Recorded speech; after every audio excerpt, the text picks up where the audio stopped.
Welcome back to Cornhusker Connection. I'm Brandon Shanahan, joined live. The two fellows are together, Tyler Sprinkel and Brooke Byrne. I wrapped up the last show last week with, the next time that we talk, college football could look entirely different. I kind of meant that as a joke, like, hey, everything's changing. I was spot on. Everything's different now. Um, Washington and Oregon are now going to the Big Ten as soon as next year. And then as that news kind of became official, it was a weird timeline because I woke up and I basically had Brett McMurphy on his notifications on at this point. So he had noted that early that Friday morning that there was some momentum. Oregon and Washington were back at the table with the Pac-12, and they were meeting to ideally sign the grant of rights agreement with Apple and keep the conference together. And then, like an hour later, he's like, "Oh yeah, just kidding. That shit fell through, and it's over now." And then, so as soon as that happened, Arizona had kind of had some juice that they were going to go to the Big 12. And then after everything fell apart, Arizona State and Utah both very reluctantly decided to join the Big 12 as well. So the Pac 12's dead. It was nice while it lasted. Just a true failure over the last 10 years or so. It's kind of remarkable to see. Sad because all of this is very sad for college football, I think, on an internal level. But it is kind of interesting to watch something as strong as a whole football conference just collapse upon itself. Yeah, it's not in a great spot right now, but it's fun. I think we're all having fun except for maybe the Pac-12. Um, it's fun to see changes in something that's been around for so long, but it's also sad to see something that's been around for how long has the Pac-12 been around? 80, 90, 100 Yeah, years. for forever, I think. It's crazy that seeing something that old in America change. So maybe this is a step in the right direction for other things to change. And if we're being honest, this is all just a big money grab. So, like Tyler said, I'm sad to see the Pac 12 go, but I'm super interested to see where the rest of college football goes. Is the ACC next to crumble? Are they going to get stronger?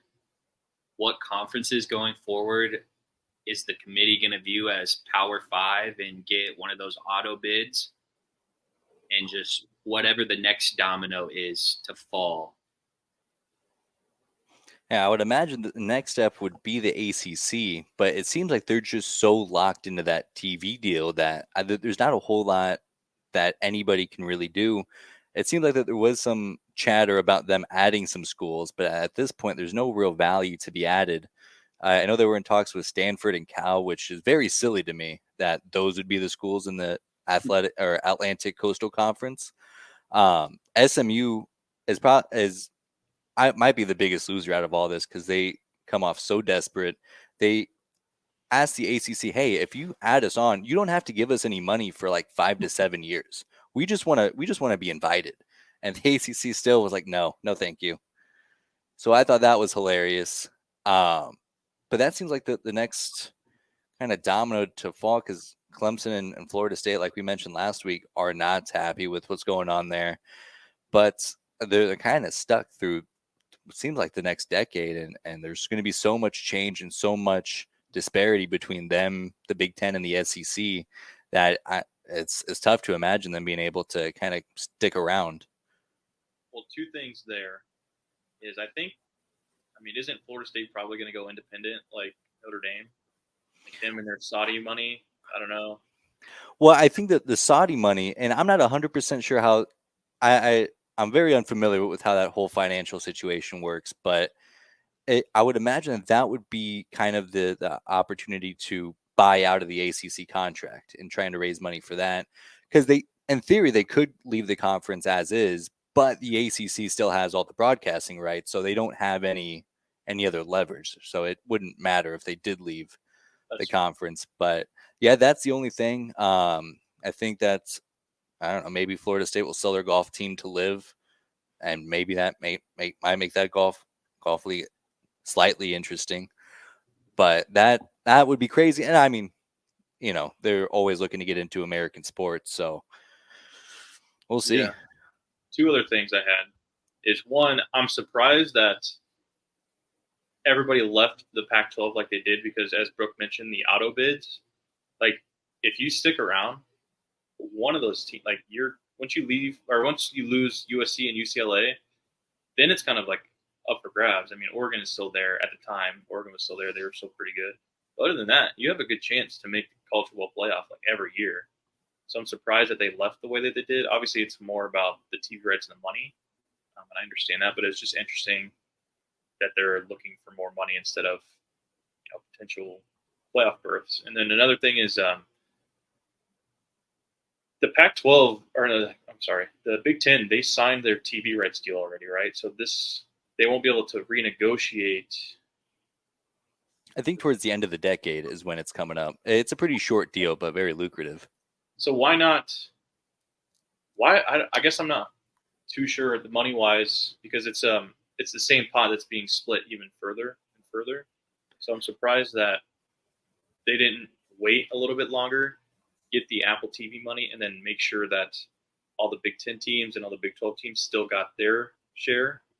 And then later, once it got closer to the negotiating the new deal, they came in that way. So that's interesting to me. Well, and it's interesting because Oregon and Washington aren't getting full shares of this Big Ten deal. I think they're getting probably, I think it's like 30 something $million a year. So they're not getting they're getting their full slice. But, and you're not wrong with the way that the current playoff is formatted with the 6 auto bids. There was still some life in that conference. But I think for those teams that left for the Big 12, you can kind of say the same thing in that conference because with Oklahoma and Texas leaving, that conference is going to be pretty up for grabs. I mean, I think they've had 3 different champions the last 3 years. So they're going to be up for grabs. And then you get that kind of security. And the fact of the matter is being on network television is always going to be more visibility than the streaming service. There's certain perks to the streaming service for sure, but I think just looking long term, I think they made the right move. And even Oregon and Washington, even though they're not getting the full share this year, they're really just securing their future long term. Like the Big Ten's not going anywhere. Yeah, So that I think that's kind of the big goal is like, well, we could probably make it work for this TV contract. We could probably, wait to see how things fold with some of the other expiring deals, see if we can add more value to the conference, or we can jump ship to a conference that's already pretty locked in and already in a good shape to last going forward. So it's like we could be in the same boat 5 years from now, or we can kind of just get our lifeboat now. gotcha. Yeah, I'm just looking in to see how much each team was set to make last year on the TV rights deal.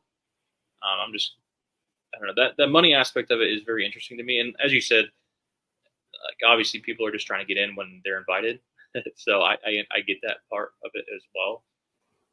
I don't know. I guess strike when the iron's hot because I guess the Pac-12 could have looked a lot differently in 4 or 5 years. Like they could have been thriving because I know the Pac-12 commissioner was like, "Oh yeah, we're going to take this Apple TV deal, but we can get out of that in a couple of years if we want to. So like we're not worried about it." So I guess it could have looked a lot different by the time things actually set up for the Big Ten to actually receive these guys. So yeah, I guess There's definitely a path. I know there are some folks on Twitter saying, well, if they lose Colorado and add San Diego State, they're probably coming out net positive, which I don't think is true, but it is not out of this world. But yeah, it all just kind of hinged on Oregon and Washington being, especially now that they're back to being good at football, allegedly. That drives the boat. More allegedly for Washington. We'll see how they do and if they can stick around. But yeah, I saw in an article on CBS Sports that did kind of mention that Oregon and Washington are objectively in a worse spot because they're not getting a whole lot. They're not getting program changing money in this deal. And then they're also in a position where it's going to be way tougher to make the college football playoff. Even before UCLA and USC left, that path seemed a lot clearer in the Pac-12. And then moving forward, now you got to get through Ohio State and Michigan and also USC and UCLA. And even with the expanded playoff, the SEC and Big Ten are only going to get 2 or 3, maybe on a crazy year, 4 teams in the playoff. So, I mean, that's a way tougher path than, what the 4 corner schools are going to have in the Big 12, or what they would have had in the Pac-12 if they had found a way to make that work. Yeah, and I found it here. So with this new deal, and this is before the acquisitions of all the teams, they were set to distribute $80 to $100 million per year to each of its members of the Big Ten, which is fucking insane. I mean, unimaginable so kind of money. I mean, that's got to be close to double what they were making in the previous deal. It And actually if, is. Yeah. And if The last Ohio year- State and Michigan stay good, that money's only gonna rise, because that's what this whole thing is contingent upon. Is, well, we want the rights to the Ohio State Michigan game. Yeah. So as long as they stay good, on the deal, they distributed $54.3 million, and that was like the COVID year. So this is, like you said, almost double what they were making before. Money talks, man. Money talks a lot. I mean, good thing all these programs were just so poor before. Yeah. I don't know if you guys saw what Chip Kelly had said in the news about what college football should do going forward, but he essentially said everybody should be independent like Notre Dame. And that got me thinking, what if instead of like distributing 80 to 100 million a year, TV deals were based off of games, and like Ohio State, Michigan, you would get buku bucks for getting that TV game. Like, what if it broke down by game and the willingness to want to watch that game? The way I get what you're saying, that would be probably perfect in both worlds for these teams that are good. But then you'd see smaller teams probably start to crumble, or at least not have the same kind of resources that they do right now. But to your point, the people that are really upset about this conference realignment stuff, they are saying that it's taking the regionality out of college football. So if you were able to sit there and say, yeah, our local networks are going to pay us to play our games, like that would make them happy. But also you probably would not be making as much money playing, Nebraska versus Rutgers or Nebraska versus Southern Miss as you would, a Michigan Ohio State game. Yeah, and I mean, even if it's just separating football, I think it would be the big move here, because I mean, when we talked about this last time, just the logistics of like a women's soccer team now having to travel 1,000 miles for each and every conference game except for UCLA, that doesn't seem very sustainable. But, and I don't know how, that makes my head hurt to think about every single game getting bid on by these networks. And especially as a fan of Nebraska, who's admittedly in a pretty killer spot in the Big Ten. And I mean, even though they do have a good brand, also kind of riding the coattails on the money that Michigan and Ohio State are bringing in, that would be a damper, because now they got to produce their own value, and I hope by this time that they're back in the fold of things and a more valuable brand than they are today. But I think Tyler was absolutely right. A lot of those schools that are benefiting, like Minnesota, like Northwestern when they made the championship game a few years ago, like Illinois, who is in the fold in the Big Ten West, those teams would just plummet in value, and then I think that the gap would get so big. But even if it's separating it out, kind of going back to the regional conferences for every other sport, and then having football be its own beast and kind of keep these conferences as is, because also you only play once a week. So as much as the logistics kind of get in the way, you can plan for it way better than you can when you're out 2 or 3 times a week. And that's what Chip Kelly's point was logistically, like, you can almost make anything work in college football only playing once a week, whereas you're hurting these other sports and hindering their chance to make money.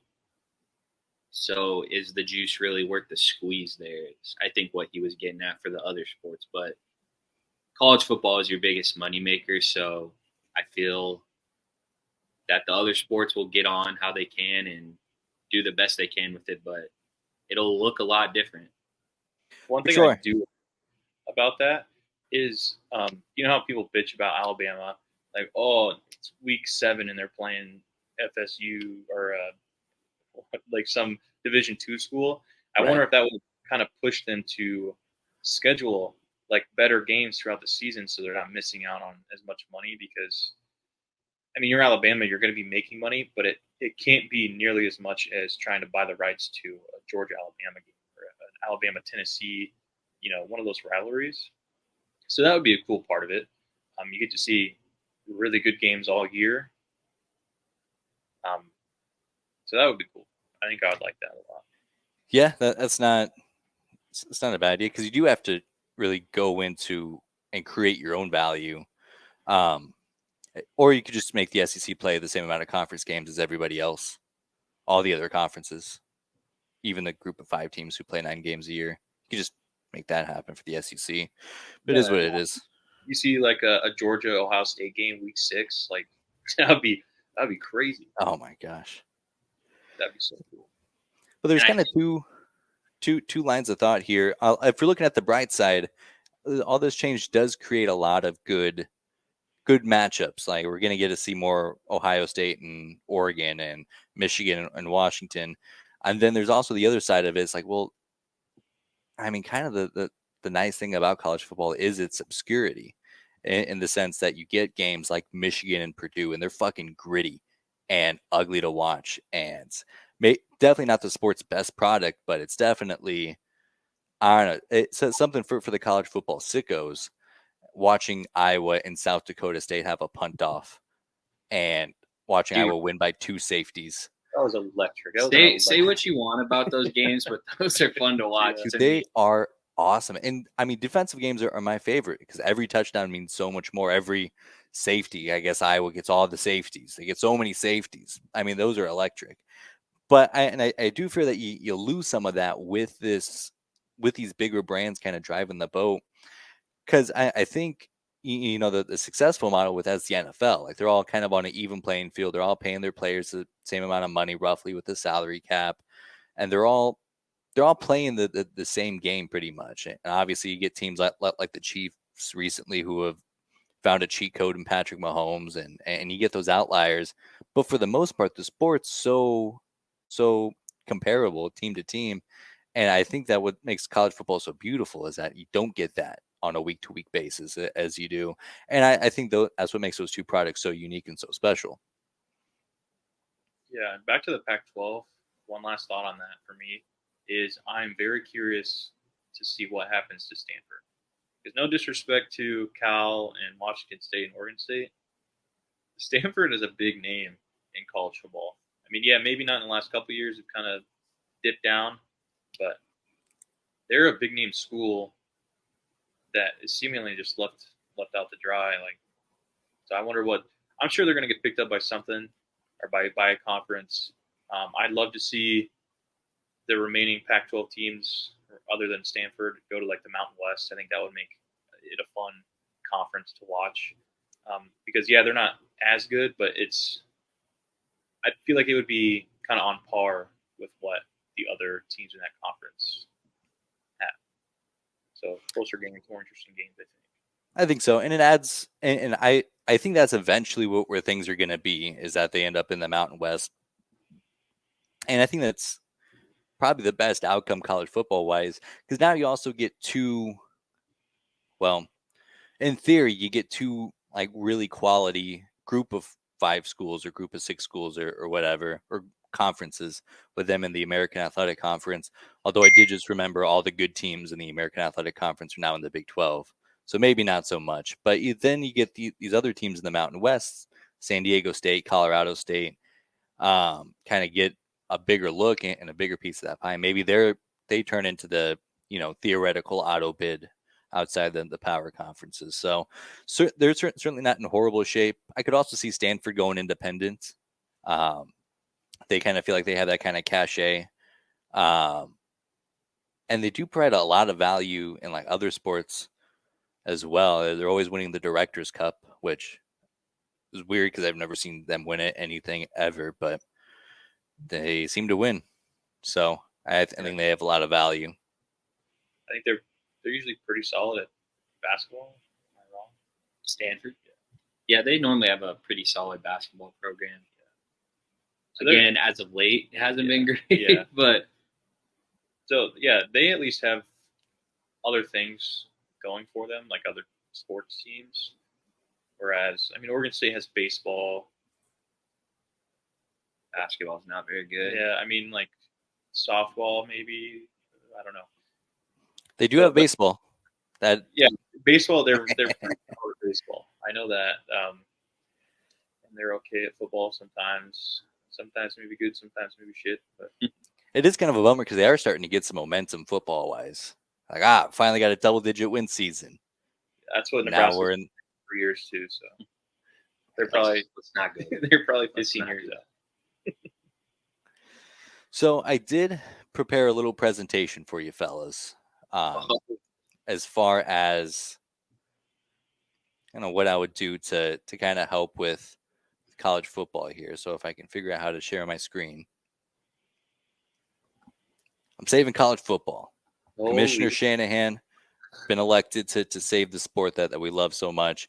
Here's my Before plan. we get into this, how long did you work on this? An hour for sure. And the very next slide is where the bulk of the work comes into play. But I mean, this is my crown jewel. So first up, I'm restructuring all the conferences. I don't know how we got in a place where we have Maryland and Oregon in the same conference, but I'm fixing it. I brought back the Big East, and I kind of had to divvy up those schools from the ACC. So the Big East gets back Maryland and Rutgers because them in the Big Ten never made any sense to me. So they're back in the Big East. They also get more so the football brands: Louisville, Florida State, Miami. The ACC gets more of the basketball brands. They get Duke, North Carolina. They also get Kentucky. I don't think the SEC will miss them too much. The Pac-12 looks about right for this season, except they swap out BYU for Colorado. I also know that Utah fans will hate that, and Utah fans kind of stink, so I'm not too upset about hurting their feelings. The Big Ten's probably the big winner here. So they lose Maryland, Rutgers, and Nebraska, and they gain Michigan. Admittedly, I think once this was all done, I wish I would have put Notre Dame in the Big East or the ACC to give them some more football branding, but I had already made the tier maker graphic, so it is what it is. And the Big 12 is almost what it was before Nebraska and Colorado left. So they get Missouri back, they get Nebraska back, they get Colorado back. They keep TCU. I think they're a good fit in the Big 12. And the SEC keeps Texas A&M. I don't think you could really swap those out for any good reason. So the SEC keeps Texas A&M. They lose Kentucky. Other than that, they're the same. So I don't think that they're hurting too bad. I don't think they're crying over Kentucky. Is there any bit from what you see here that you would change as far as conference realignment goes? No, I love this. And what this overall tells me about you is you are like me in the fact that you're hurt about the original Big 12 breaking up when it did, all because of that stupid fucking Longhorn Network. Longhorn Network it ruined college football for sure. And I was listening to one of the Barstool college football podcasts talk about it. This was honestly, the Longhorn Network set all of these like changes in motion where they didn't want to do like a Big 12 network. So they were like, screw you guys. We're going to do our own thing. And they thought it was going to be huge. People were going to watch it. They were going to make so much money. And then towards the end of it, they're just now showing Bevo like as a live feed.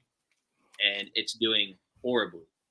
So I saw that same clip that you did, and admittedly, I didn't know that they had Bevo live cams. That I would have tuned in more often if I had a Bevo live cam. Probably the most interesting thing on that network, honestly. That and them losing to Kansas in football. Those are the only two scenarios where I'd watch that network. And it's the same thing as like the Pac-12 network and why that didn't go great, because it's not even like a standard cable channel. Like the Big Ten network, the reason why I think it was so successful and the Big Ten's thriving in the way that it is that it's just a standard channel. So you get all that extra exposure, even for the lower games that don't make the cut for Fox or ESPN. You still get all these guys on TV that elevate the whole brand. I think that's huge for success of like Illinois and Minnesota, is that they're on TV every week, where you can't even say that about the Big 12 or the Pac 12. And I would even say the Pac-12 was a little more successful than the Longhorn Network, whereas the Pac-12, like the Longhorn, you could add it on to your cable subscription or whatever, but you still got a whole conference worth of stuff. Like even Texas fans have to get sick of just watching, you know, I don't want to say the dumber sports or the less interesting ones, but even like Pac-12 after dark, I would have no problem flipping on Oregon State, Washington, watching that at 9 p.m. Central Time, where I don't want to watch, canoeing on the Longhorn Network. So Yeah, the Pac-12 almost had it right. They got the content right. It's just the distribution that yeah, they did mess up on we're that. so close, and now they're dead. I also like how you just said, let's just go back to the way it was in 1999. Whatever. Pretty much, yeah. Yeah, pretty much. The Big East, I think in this form is way better than it was. The ACC, I don't think is too terrible. That the big losers are the ACC and the Big East, because neither of those are very good conferences. But I mean, I did my best. No, they're not very good conferences for football, but man, that would be electric. Those conferences for basketball. Holy crap. Yeah. You put Syracuse, Kentucky, Duke, North Carolina, those brands all in the same conference, you would get a lot of viewers for that. And I think that's the selling point is like, yeah, you do, because I think you got to keep Florida State and Miami together. And if you can throw in Central Florida in the same conference, I think that adds a good mix to it. And if they're not in if they're in the ACC, then it's way more lopsided than it is. So I do think that's the selling point. It's like, well, you are going to collect some stuff on the back end when it comes to winter time. Albeit all three of those brands in North Carolina, Duke, and Kentucky seemingly falling down the poop chute. But I think if you do it right now, you can still get it in. To see it just makes me so happy to see all these Big 12 teams together again. I miss the old Big 12 so much. Put it in the fucking Louvre, hang it up. Hang it in the I mean, it's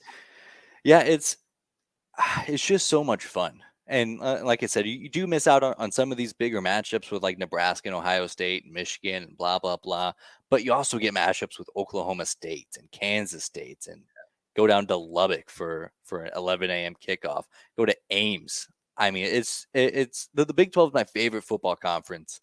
And the fact that Nebraska isn't in it anymore, admittedly, how things have shaped up has worked out pretty well from a fiscal standpoint and a brand recognition standpoint, I think. But man, it's just a football sicko. It's the worst not having Nebraska in that conference anymore. And if you're a football junkie like I think the three of us are, you all remember where you were for that Thursday night Nebraska Kansas State game where Taylor Martinez just absolutely put his nuts on the entire city of Manhattan, Kansas. What do you have, like 6 40-yard rushing touchdowns? Oh my god, it was crazy. I was like, dude, what's it going to be like when he wins his second Heisman? Like, I mean, this one's already locked up. What's it going to be like as a fan? We had anointed him the second coming of Jesus after that game. Still my favorite Nebraska quarterback of all time. I still see clips of him throwing the ball, and I'm like, wait, who is that? It's not pretty. I mean, yeah, that part wasn't pretty. That part was not pretty, but man, could he fly. The big run against Wisconsin in the Big Ten championship came up on my feed lately. That was crazy. I mean, he didn't get touched. He ran 700 yards, didn't get touched. Dude, I think ESPN did like a yards counter on the scramble, and it was like close to 200 on that one play. Just bonkers. Almost everything else about that game stunk, but in that moment, it was the vibes were high. But so conferences are back to normal, back to how they're supposed to be, back to how everybody is happy. And then the conference schedules, I think, are going to be pretty uniform as well. So 12 games, 9 conference games for each of the conference. Then I also want to schedule one of the non-conference games to be kind of how the NFL does it, where they match up based on where you finish in the standings. So 4th place team in the Big Ten plays the 4th place team in the SEC, or so on and so forth. I'd also like to do that for the group of 5 because I think it's important to keep them relevant and to keep that gap between the Power 5 and the group of 5 teams close.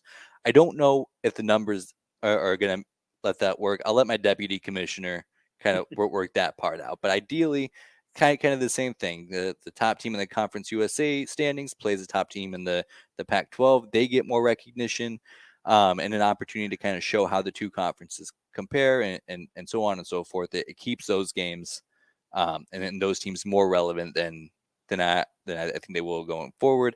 And then, of course, you get the game to do kind of whatever you want. It can be a rival game. It can be a FCS team where you pay them $1 million, so on and so forth. But the schedule's got to be somewhat uniform. Not one conference plays this many conference games. This conference plays 8 conference games, so on and so forth. It's got to be on a more level plane. Even if we didn't, do your whole conference realignment thing, which is still a very good idea. I liked how that looked. But going forward with college football, what if the NCAA came in and said, these are the guidelines you have to follow for scheduling? And like you said, so just so we avoid Michigan, their 3 non-conference games are like Iowa School of the Blind, Hawaii, and a Division III school.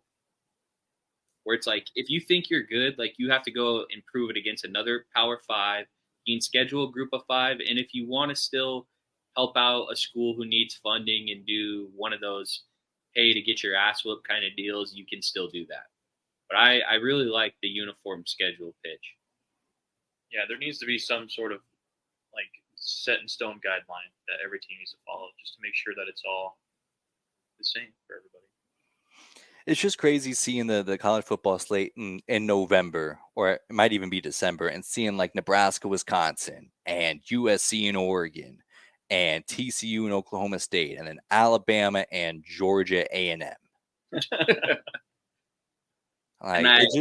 The way that they can manipulate their schedules, especially Alabama, because they always have a bye before the LSU game. They always have this cupcake before the rivalry game with Auburn. It's just so set up for them to cruise, and it's so silly to me.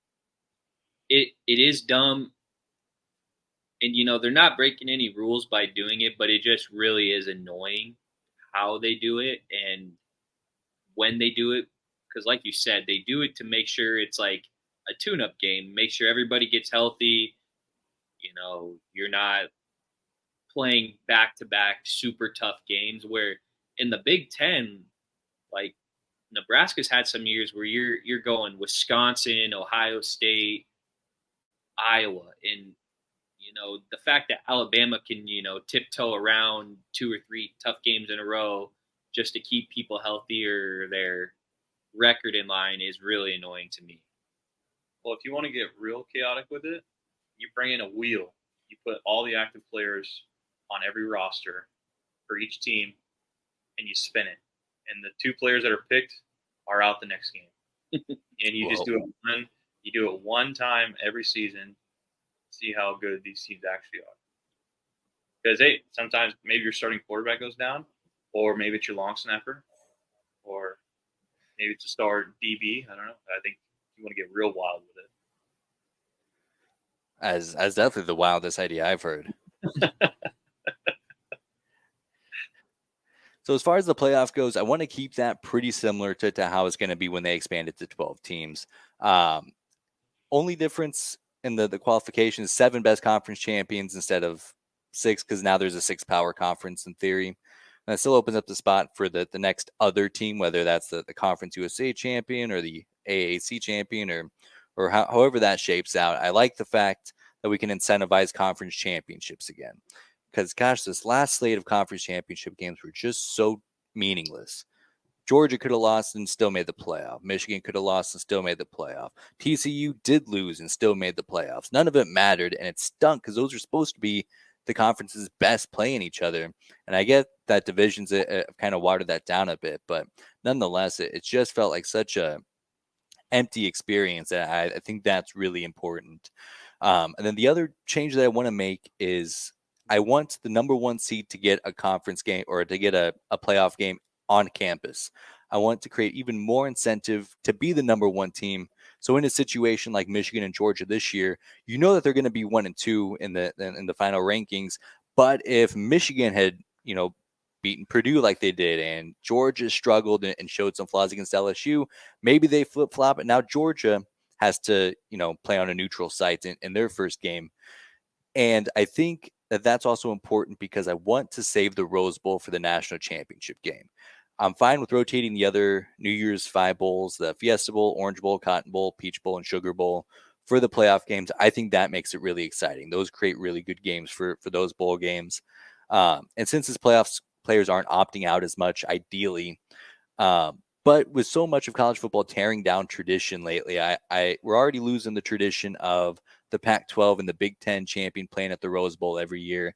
This gives the granddaddy of them all, to put it lightly, an opportunity to still be a pinnacle part of the college football playoff instead of just getting passed around like a bag of chips, like it's probably going to end up being when it's just in the rotation with all the other bowl games for playoffs, and then they go to some random city every year for the national championship game.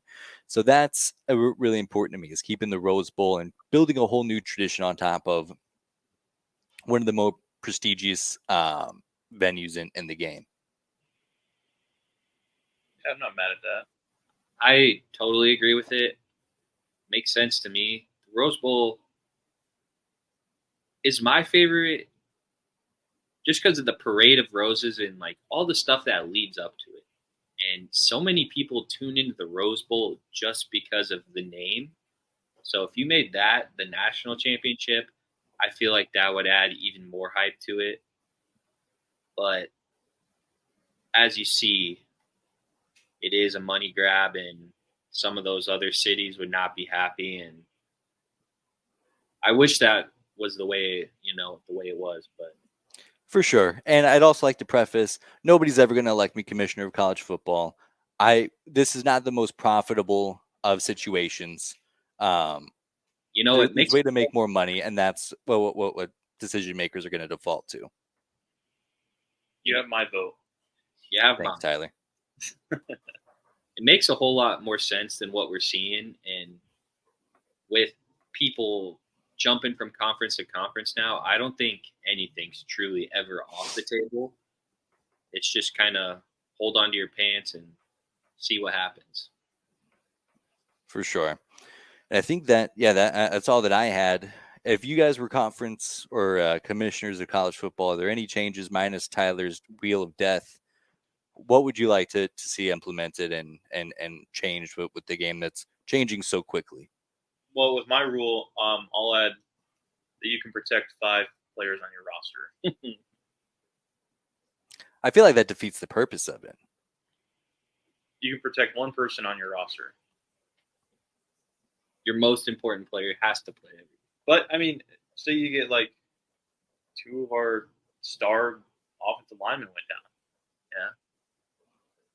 Is there a limit on how many times you can protect a player? So you would get told that your roster's up for the Wheel of Death this week. So Okay, so it's not an every week kind of thing.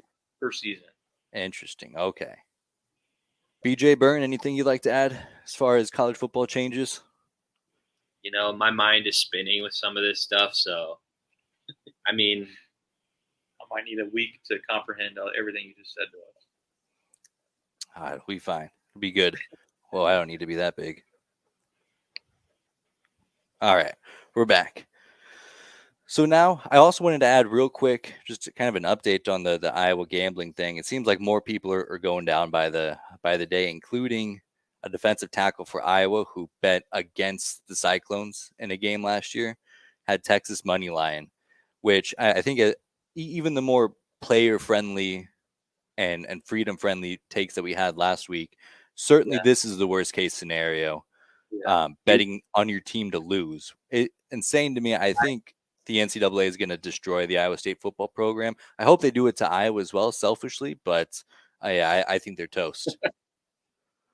Dude, I called that one out last week. I said, if you were watching that game live, it just felt like Iowa State was trying to lose that game.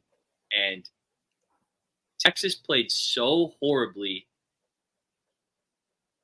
they probably should have lost that game by 2 or 3 touchdowns. Quinn Ewers was horrible, and it was even. I think Deckers missed their star wide receiver Hutchison, or I don't know, missed a wide receiver who was open by like 20 or 30 yards, missed the throw by like 10, 15 yards. So if he had money on Texas, that wouldn't have shocked me either. But it's sad to see, and I would hate for people to come back and say, well, if you allow sports gambling in states like this, you're going to start seeing more of this. Sports gambling has been legal for how long in states like Nevada, and you've never had a whiff of it at Nevada or UNLV? It just feels like people are trying to get these Iowa kids off the hook anyway, how, but there were a couple of disgusting finishes for that Iowa State team. So if they do, God forbid, get the death penalty, I think it's probably a little bit deserved. Death penalty for the team? Yeah, Well, I mean, the death penalty is crazy. I mean, we're still seeing SMU not be able to function as a football program because of it. But yeah, I mean, this is betting on your team to lose has to be, I mean, it's got to be way worse than paying players and all the stuff that they, bashed on USC and in Miami for all those years. Like, if you want to talk about lack of institutional control, I mean, this is My question is, how many players like at Iowa or Iowa State have to be involved before they start, looking at coaches and, administration? Like, this feels like a program problem more than a couple of kids or like a university problem. So, but I feel like it would have come out sooner if that were the case. True. Well, I mean, it seems like these are very thorough investigations, and they're trying to get as much information to charge these guys criminally if it comes up. And they're using other people's accounts and really trying to make sure that when they do lay down the hammer, that they can make as much contact as possible. But yeah, I think Iowa football is despicable. I think that they should be blown up immediately, figuratively, of course. Watch how I talk about them getting blown up here going forward. But Iowa State would make me very sad because they have struggled for so many years trying to put together a functional football program.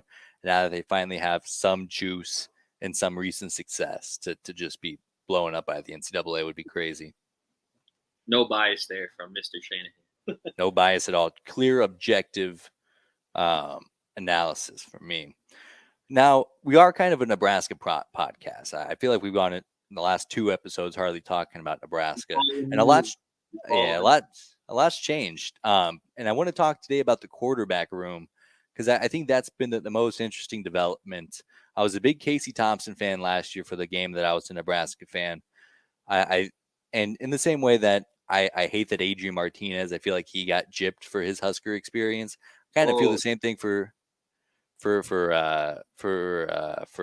Casey Thompson. And now he's gone.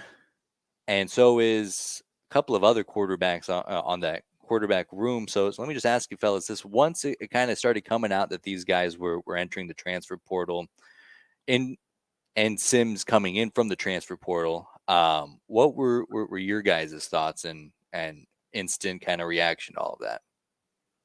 I think the writing was on the wall for Casey Thompson. Normally with the new coaching staff, unless they reached out to him right away saying, hey, we want you to be the guy. When you have a new coaching staff come in, they're normally going to want to bring in their own guy. And when Sims was brought in, I right away thought, Casey's either going to leave or he's going to be real upset sitting behind Sims because he was a big part of a 4-8 team, when you look at it. I don't think all of those losses are his fault, but it also did him and Smothers leave Nebraska with a very thin quarterback room and a bunch of unproven guys. Jacksonville State, something like that. I kind of like, in a sense, that the way that this went down because they all had a chance to compete. It wasn't like they went in knowing it was going to be like, oh, it's Tom Brady's job. Obviously, it's Tom Brady's job. Like, there was no dominant force coming into the season. But I like the fact that the coaches were upfront, like, hey, this guy is obviously playing way better than you are right now. So this is what we're thinking. If you want to leave to play somewhere else, get another chance, I would do that soon. Which to me makes it seem like the coaches are very player friendly, like, being very upfront with them and not, stringing them along until it's too late for them to go anywhere. And then they're just stuck just because they want a backup quarterback on the roster, which is stupid for Nebraska, but good for the players. And I definitely think it's a promising sign that they waited until the spring to enter the transfer portal. Like, it would have been very understandable if they, as soon as Matt Rule was hired or right around that time, if during that time they're like, all right, well, this obviously isn't going to work out for me, I'm out of here. But I think that it says a lot about Matt Rule and the relationships he was able to build with these guys before they ultimately made that decision. Like, hey, we're going to give you an opportunity to compete.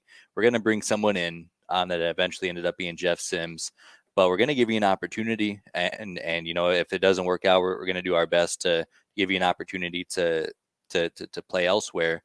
And so I think that says a lot about what they think about Matt Rule and this coaching staff. Because, there's a couple of those guys that are too good to be backups, like Logan Smothers ending up where he did, and same thing with Casey Thompson. He didn't transfer here to be a backup. And, Jeff Sims, everything that I've heard about him, and we'll get more into him here in a little bit, but it's understandable why he's kind of separated himself as the guy. But like I said, I think it's a good thing to kind of see the timeline. And I mean, it was very easy to establish early on this was going to be a crowded quarterback room, but all these guys still wanted to compete, which I think is very, very exciting that people still want to compete as Huskers.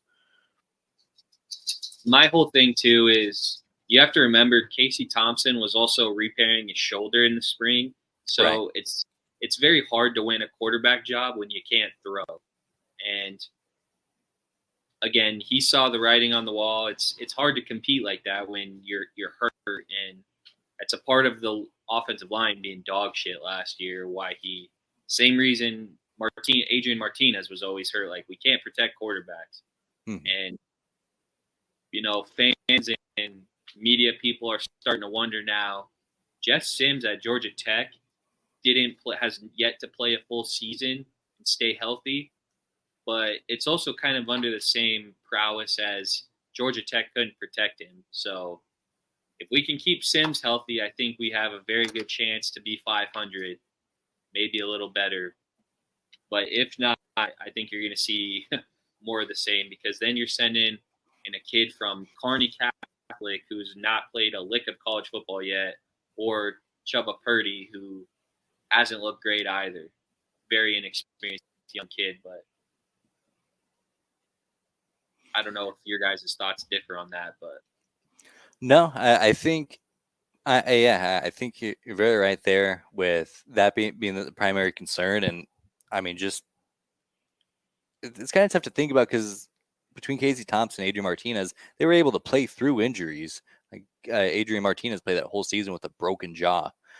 But you do have to wonder how that heavily impacts your play. And seeing a guy like Jeff Sims, who has kind of struggled to stay healthy on his own, it's certainly a worry. And it does seem like there's a pretty big gap between Sims and where these other guys are going to be. But a lot of, that's the case for a lot of teams. If your starter goes down and you don't have Dwayne Haskins and JT Barrett right behind him, your team's going to suffer. And that's the thing is, at Nebraska, we got to get away from asking our quarterbacks to play through a ton of injuries. Like, obviously, nicks and bruises are going to happen in college football, but in no way, shape, or form should you be asking your quarterback to play through a broken jaw. That was crazy when I heard him talk about that on his podcast. His jaw, he couldn't talk to because his jaw was shown shut.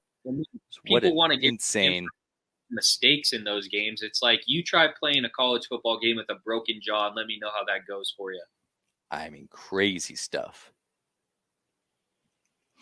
But so as we kind of look forward to this year and Jeff Sims obviously showing up to be the guy. I've heard so many good things about him so far, is particularly from Matt Rule, and just talking about how I saw an interview with NBC where he's talking about how he's triple threat with his arm. He'll beat you with his arm, he'll beat you with his legs, he'll beat you with his mind, which is so great to see. And you kind of wonder in a system with the crew around him at Georgia Tech if he was kind of hampered by that. But nonetheless, exciting stuff for Jeff Sims. What does a good season look like for him? Of course, projecting he plays 12 games a year.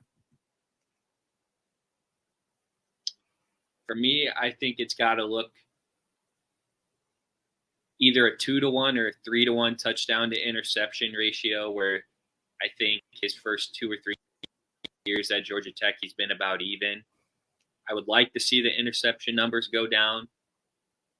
I mean, those are going to happen, miscommunications and what have you.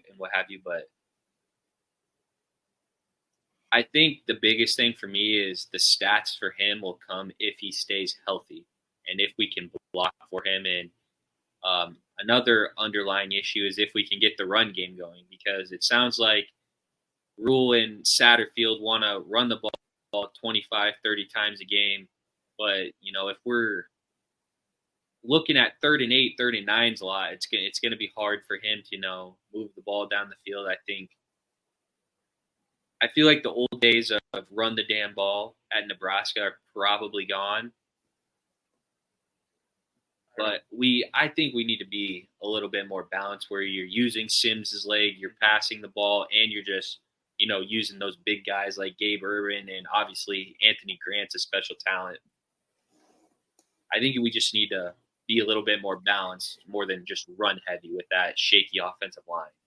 Yeah, I was going to say I agree with what you're saying, Brooke.